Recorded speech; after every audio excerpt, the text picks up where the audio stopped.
Tutunghayan natin ang part 2 ng balitang ito mamayang gabi sa Kapuso Mo Jessica Soho mga kapuso.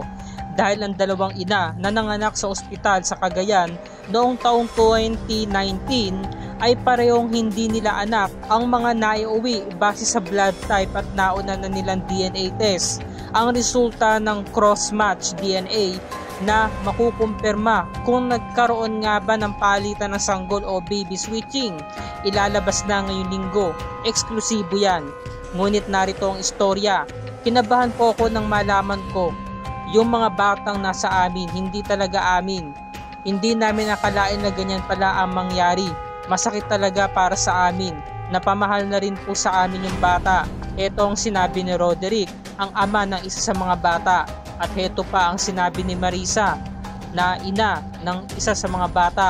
Hindi ko alam kung ano ang gagawin namin, talagang sobrang nadurog yung puso namin. Sobrang sakit talaga pag makita talaga yung katotohanan.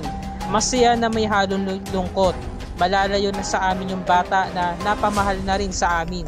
At ito pa ang sinabi ni Tricia, ang ina ng isa sa mga bata. Nagtataka lang talaga ako, wala akong makitang similarity sa physical features sa aming dalawang mag-asawa.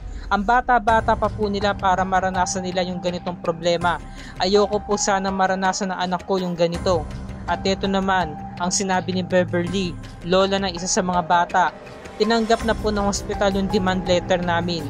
Pinarap na po nila sa amin yung mga staff na involved. Sabi ko, doktora, since po nasa inyo po ang negligence, kayo sana po ang mag-provide ng DNA. Sabi po ng nurse sa akin, hoy misis, huwag mong sabihing negligence dahil walang negligence dito sa ospital para matuntun kong katotohanan kung kani-kanino na po kami lumapit.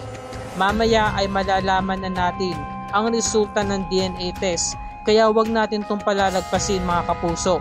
Sabay-sabay natin itong pakatutukan.